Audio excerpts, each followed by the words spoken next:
Assalamualaikum warahmatullahi wabarakatuh. Subhanallah khair. Kaifa halukum jami'an? Alhamdulillah, kami keluarga besar Al-Fitian School Tangerang mengucapkan marhaban ahlan wa sahlan di syahri Ramadan. Selamat datang bulan Ramadan, tamu agung kita, tamu yang kita cintai, yang kita rindu-rindukan. Insyaallah di kesempatan ini kami akan sedikit menyampaikan tentang fikih siam, fikih puasa secara ringkas agar sebagai bekal kita sekaligus untuk mereview mudzakarah, mengulang-ulang kembali agar kita lebih mantap lagi dalam beribadah.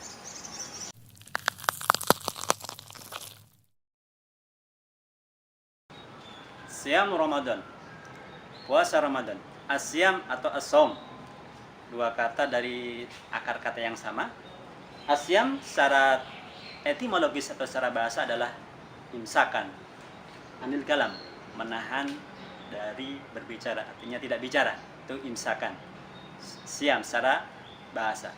Namun secara terminologis atau secara syariatnya, definisi syariatnya adalah al-imsaku anil mufattirat, menahan diri dari hal-hal yang bisa membatalkan puasa, min tulu'il fajri, mulai dari terbitnya fajar, ila ghurubi syamsi, sampai tenggelamnya matahari, ma'an niyati, dengan adanya niat.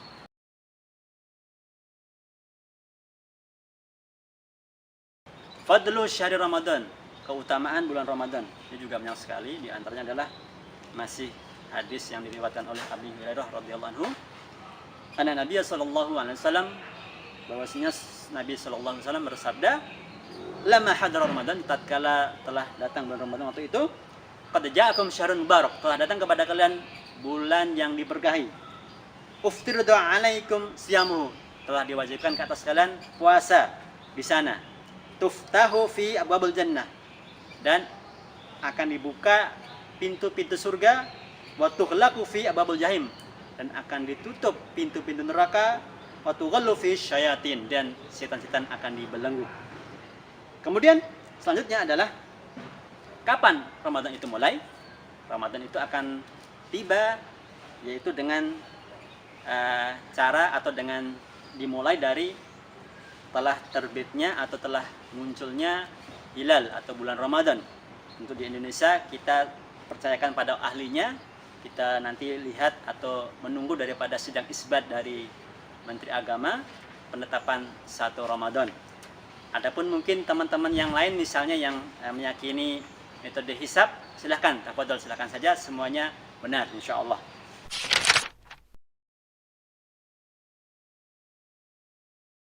Syurutuhu wa arkanu, syarat-syarat dan rukun-rukunnya. Syarat dan rukun ini sama-sama harus ada dalam satu ibadah, namun perbedaannya adalah kalau syarat di luar ibadah, ya, kalau rukun adalah dalam ibadah itu sendiri. Syarat-syaratnya puasa ada 4. Yang pertama adalah Islam, kedua adalah baligh, ketiga adalah akal atau sehat akalnya, dan yang keempat adalah mampu, al-qudratu, mampu untuk puasa. Tentunya kalau untuk perempuan bersih daripada haid dan nifas. Kemudian rukun-rukunnya adalah dua saja, simpel. Yang pertama adalah an-niyatu, yaitu niat. Niat ini harus dijatuhkan sebelum fajar. Dari kapan? Dari tenggelamnya matahari atau setelah masuk waktu maghrib itu sudah boleh niat. Ya. Pada tiap malamnya kita jatuhkan niat antara maghrib dan adzan subuh. Kemudian yang kedua adalah al-imsaku anil mufattirat, menahan diri daripada hal-hal yang bisa membatalkan puasa. Makan, minum, muntah dengan sengaja, berhubungan suami istri, dan hal-hal yang bisa membatalkan puasa lainnya.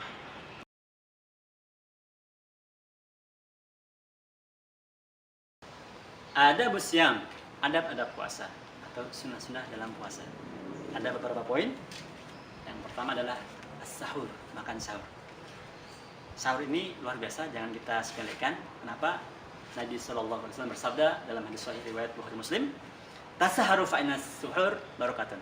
Makanlah sahur. Kenapa? Karena sahur itu ada keberkahan.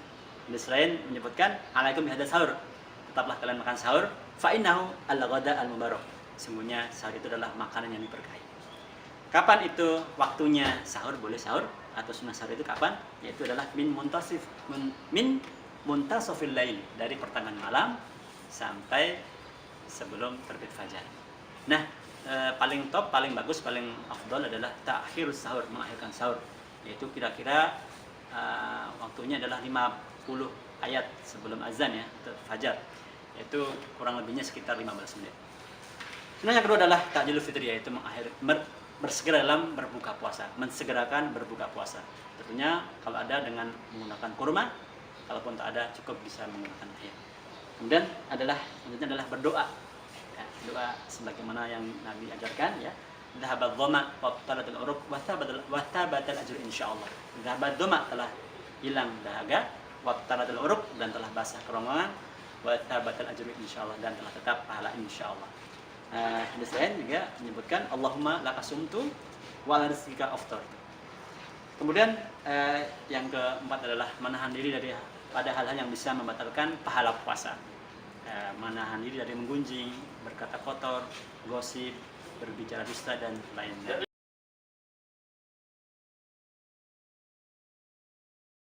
Saudara-saudaraku yang dirahmati oleh Allah SWT, yang tak kalah pentingnya adalah bagaimana dalam bulan Ramadan ini kita meningkatkan ibadah kita dan juga interaksi kita dalam Al-Quran atau dengan Al-Quran.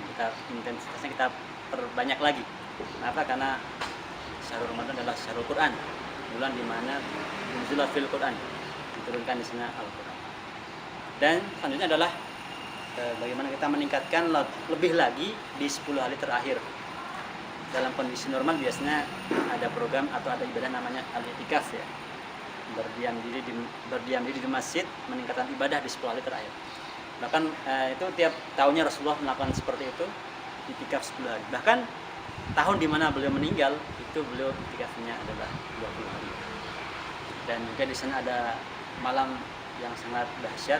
Kita tahu semua itu adalah malam Lailatul Qadar. Di saat pandemi seperti ini, insya Allah kita bisa maksimalkan di rumah. Kita lebihkan lagi intensitasnya di 10 hari terakhir. Wabil khusus di malam-malam ganjil, malam tanggal 21, 23, 25, 27, dan 29.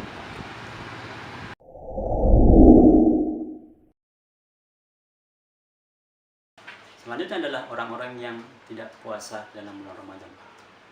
Ada 9 orang yang tidak puasa dalam bulan Ramadan. Pertama dan kedua adalah anak kecil yang belum balik. Yang kedua adalah orang yang gila. Keduanya tidak wajib puasa dan juga tidak harus mengqadha. Yang ketiga dan keempat adalah orang yang sakit dan orang yang tua renta. Orang yang sakit dilihat kalau sakitnya masih bisa diharapkan sembuh, maka kelak setelah sehat dia mengqadha saja. Adapun ketika sakitnya sudah tidak diharapkan sembuhnya, maka walinya membayarkan fidyah untuknya. Kemudian yang keempat tadi adalah seorang yang puasa, yang tua renta, maka boleh kalau nggak kuat boleh tidak puasa dan dibayarkan fidyah untuknya. Yang kelima dan keenam adalah seorang wanita yang haid ataupun nifas, ya, tidak bahkan haram puasa dan setelah selesai Ramadan wajib ke atas keduanya untuk mengqadha.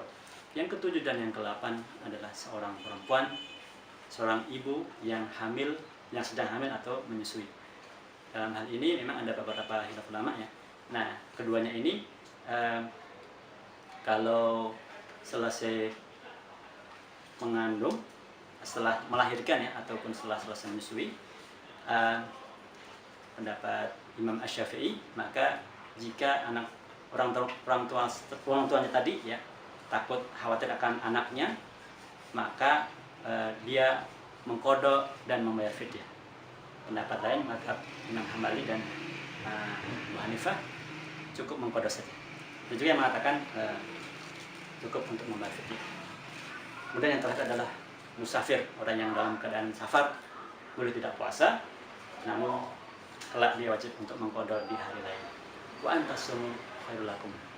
Namun kesemuanya itu puasa, kalau seandainya mampu untuk puasa itu sangat jauh.